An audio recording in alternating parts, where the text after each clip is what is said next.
Então vamos terminar a leitura, né? Venci o tempo ali. Apocalipse 19, versículo 15.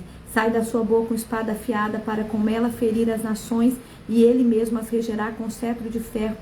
Pessoalmente pisa o lagar do vinho do furor da ira do Deus Todo-Poderoso. Tem no seu manto e na sua coxa um nome escrito: Rei dos Reis e Senhor dos Senhores. Então vi um anjo posto em pé no sol e clamou com grande voz, falando a todas as aves que voam pelo meio do céu: vinde, reuni-vos para a grande ceia de Deus, para que comais carnes de reis, carnes de comandantes, carnes de poderosos, carnes de cavalos e os seus cavaleiros, carne de todos os livres, quer escravos, tanto pequenos como grandes. E vi a besta e os reis da terra com seus exércitos congregados para pelejarem contra aquele que estava montado no cavalo e contra o seu exército. Mas a besta foi aprisionada, e com ela o falso profeta, que com sinais feitos diante dela seduziu aqueles que receberam a marca da besta e eram os adoradores da sua imagem. Os dois foram lançados vivos dentro do lago de fogo que arde com enxofre. O restante foram mortos com a espada que saía da boca daquele que estava montado no cavalo, e todas as aves se fartaram das suas carnes. Reta final, cunhada, vamos terminar. Apocalipse, capítulo 20. A prisão de Satanás por 1000 anos, a primeira ressurreição. Então vi descer do céu um anjo, tinha na mão a chave do abismo e uma corrente grande. Ele segurou o dragão, a antiga serpente, que é o diabo, Satanás, e prendeu por 1000 anos. Lançou no abismo, fechou e pôs o selo sobre ele, para que não mais enganasse as nações, até que se completassem os 1000 anos. Depois disso é necessário que ele seja solto por um pouco de tempo. Vi também tronos, e nestes sentaram-se aqueles os quais foi dada autoridade para julgar. Vi ainda as almas dos decapitados por causa do testemunho de Jesus, bem como por causa da palavra de Deus, tantos quantos não adoraram a besta, nem tampouco a sua imagem, e não receberam a marca na fronte e na mão, e vieram e reinaram com Cristo durante 1000 anos. Os restantes dos mortos não reviveram, até que se completassem os 1000 anos. Esta é a primeira ressurreição. Bem-aventurado e santo é aquele que tem parte na primeira ressurreição. Sobre esse a segunda morte não tem autoridade. Pelo contrário, serão sacerdotes de Deus e de Cristo, e reinarão com ele os 1000 anos. Satanás é solto e derrotado. Quando, porém, se completarem os 1000 anos, Satanás será solto da sua prisão e sairá a seduzir as nações que há nos 4 cantos da terra, Gog e Magog, a fim de reuni-las para pelejarem. O número dessa é como a areia do mar. Marcham então pela superfície da terra, e sitiam os acampamentos dos santos e a cidade querida. Desceu, porém, fogo do céu e os consumiu. O diabo, sedutor deles, foi lançado para dentro do lago de fogo, de enxofre, onde se encontra...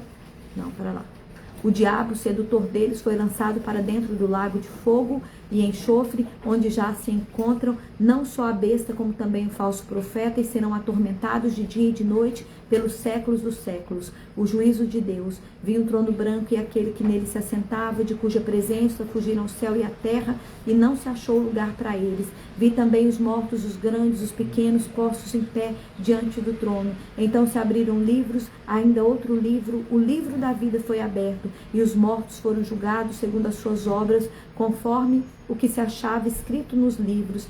Deu o mar os mortos que nele estavam, a morte e o além entregaram os mortos que nele haviam, e foram julgados um por um segundo as suas obras.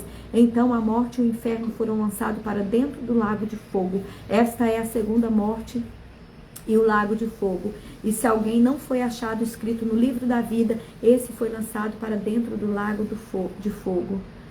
Apocalipse 21, último capítulo.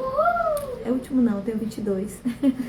O novo céu e a nova terra. Vi novo céu e nova terra, pois o primeiro céu e a primeira terra passaram, e o mar já não existe. Vi também a cidade santa, a nova Jerusalém, que descia do céu da parte de Deus, ataviada como noiva, adornada para o seu esposo.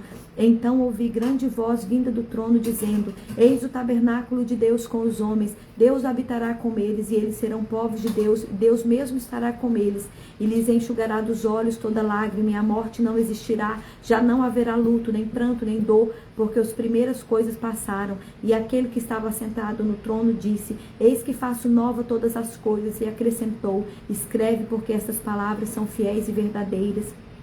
E disse-me ainda: tudo está feito, eu sou o alfa e o ômega, o princípio e o fim. Eu, aquele a quem tem sede, darei de graça da fonte da água da vida. O vencedor herdará as coisas que eu lhe serei Deus, e ele me será filho. Quando, porém, os covardes, os incrédulos, os abomináveis, os assassinos, os impuros, os feiticeiros, os idólatras e a todos os mentirosos, a parte que lhe cabe é no lago que arde com fogo e enxofre, a saber, a segunda morte, a nova Jerusalém. Então veio um dos 7 anjos que tem as 7 taças cheias dos últimos 7 flagelos e falou comigo dizendo: vem, mostrar-te-ei a noiva, a esposa do Cordeiro. E me transportou em espírito até uma grande e elevada montanha e me mostrou a santa cidade, Jerusalém, que descia da parte de Deus, a qual tem a glória de Deus, e o seu fulgor era semelhante a uma pedra preciosíssima, como pedra de jaspe cristalina. Tinha grande e alta muralha, 12 portas, e junto às portas 12 anjos, e sobre elas nomes escritos, que são os nomes das 12 tribos dos filhos de Israel.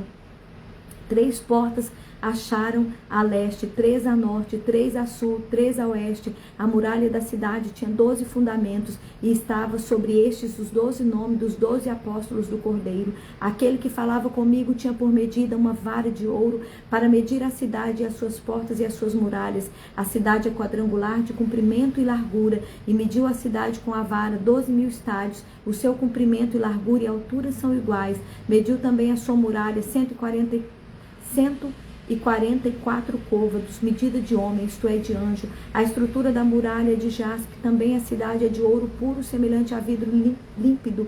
Os fundamentos da muralha da cidade estão adornados de espécies de pedras preciosas. O primeiro fundamento é de jaspe, o segundo de safira, o terceiro de calcedônia, o quarto de esmeralda, o quinto de sardônio, o sexto de sárdio, o sétimo de crisólito, o oitavo de berilo, e o 9 de topázio, o 10º de crisopraso, e um 10º de jacinto, e o 12º de ametista. As 12 portas são 12 pérolas, e cada uma dessas portas de uma só pérola. A praça da cidade é de ouro puro, como vidro transparente. Nela não vi santuário, porque o seu santuário é o Senhor, o Deus Todo-Poderoso, e o Cordeiro. A cidade não precisa nem de sol nem de lua para lhe darem claridade, pois a glória de Deus a iluminou, e o Cordeiro é a sua lâmpada. As nações andarão mediante a sua luz, e os reis da terra lhe trazem a sua glória. As suas portas nunca jamais se fecharão de dia, porque nela não haverá noite, e lhe trarão a glória e a honra das nações. Nela nunca mais penetrará coisa alguma contaminada, nem o que pratica abominação e mentira, mas somente os escritos no livro da vida do Cordeiro. Aleluias. Apocalipse capítulo 22. Então me mostrou o rio de água da vida, brilhante como cristal, que sai do trono de Deus e do Cordeiro. No meio da sua praça, de uma a outra margem do rio, está a árvore da vida, que produz 12 frutos, dando seu fruto de mês em mês, e as folhas da árvore são para a cura dos povos. Nunca mais haverá qualquer maldição nela. Estará o trono de Deus e do Nunca mais haverá qualquer maldição nela. Nela estará o trono de Deus e do Cordeiro, e os seus servos o servirão e contemplarão a sua face, e na sua fronte estará o nome dele. Então já não haverá noite, nem precisarão eles de luz de candeia, nem de luz do sol, porque o Senhor Deus brilhará sobre eles e reinarão pelos séculos dos séculos. A certeza do cumprimento da profecia deste livro. Disse mais ainda: estas palavras são fiéis e verdadeiras. O Senhor, o Deus dos espíritos dos profetas, enviou seu anjo para mostrar aos seus servos as coisas que em breve devem acontecer. Eis que venho sem demora. Bem-aventurado aquele que guarda as palavras da profecia deste livro, as admoestações e as promessas finais. Eu, João, sou quem ouviu e viu estas coisas, e quando as ouvi, e vi e prostrei-me ante aos pés do anjo que me mostrou essas coisas para adorá-lo. Então ele me disse: vê, não faças isto. Eu sou conservo teu e dos teus irmãos, os profetas e dos que guardam as palavras deste livro. Adora a Deus. Disse-me ainda: não seles a palavra da profecia deste livro, porque o tempo está próximo. Continue o injusto fazendo injustiça, continue o imundo ainda sendo imundo, e o justo continue na prática da justiça, e os santos continuem a santificar-se. Eis que venho sem demora, e comigo está o galardão que tenho para retribuir a cada um segundo as suas obras. Eu sou o alfa e o ômega, o primeiro e o último, o princípio e o fim. Bem-aventurado aqueles que lavam as suas vestiduras no sangue do Cordeiro, para que lhe assistam direito da árvore da vida e entrem pelas portas da cidade. Fora ficarão os cães, os feiticeiros, os impuros, os assassinos, os idólatras e todo aquele que ama e pratica a mentira. Eu, Jesus, enviei o meu anjo para vos testificar essas coisas às igrejas. Eu sou a raiz e a geração de Davi, e a brilhante estrela da manhã. O Espírito e a noiva dizem: vem. Aquele que ouve, diga: vem. Aquele que tem sede, venha. E a quem quiser, receba de graça da água da vida. Conclusão do livro. Eu, a todo aquele que ouve as palavras e a profecia deste livro, testifico: se alguém lhe fizer qualquer acréscimo, Deus acrescentará os flagelos escritos neste livro. E se alguém tirar qualquer coisa das palavras do livro desta profecia, Deus tirará a sua parte da árvore da vida e da cidade santa e das coisas que se acham escritas neste livro. Aquele que dá testemunho dessas coisas diz: certamente venho sem demora. Amém. Vem, Senhor Jesus. A bênção, a graça do Senhor Jesus seja com todos vós. Finalizamos. Minha torcida. Aleluia. Aleluia. Glória a Deus. Fiquem com Deus.